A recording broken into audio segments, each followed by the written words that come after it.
It's just amazing because it's always been my favorite. This may put the size thing in perspective. This is Sue and Jess. That's my daughter Jessica on the right at 5'4". Sue's on the left and 13 feet tall at the hip. People flock to Chicago's Field Museum to stare at Sue with fascination. That sense of awe is shared by OSU's Dr. Holly Woodward-Ballard.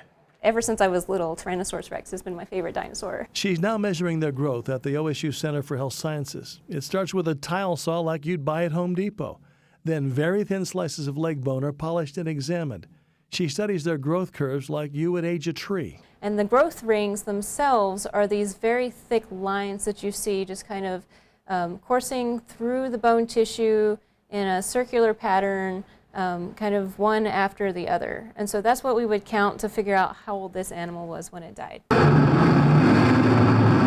The T-Rex is a big draw at various shows because they may have been the most frightening creature to walk the planet.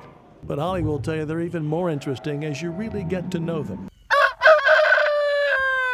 And it's just this huge, overgrown chicken, basically. It's just this giant bird with teeth. It's basically what it looks like to me. A bird that could rip off hundreds of pounds of meat with a single bite. She would not want to get close to one. I think it would have been terrifying. I think it probably smelled really bad. And I think as something as small as us compared to it, I still wouldn't want to get close to it.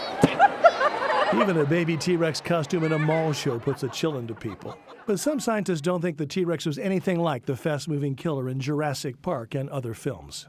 Some researchers argue the T-Rex was a giant vulture, a big slow-moving scavenger, but Dr. Holly doesn't necessarily agree.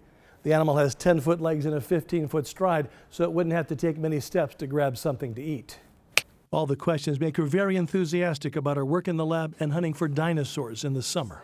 It died, it was buried, it was fossilized, and then you come along and you're the first human to ever put a hand on it.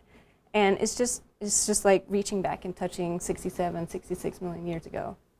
I mean, it's just so exciting. So far, she studied 19 leg bones with more on the way. Her work confirms that Sue was one of the biggest ever found. At the age of 28, she'd grown to almost 41 feet and 12,000 pounds.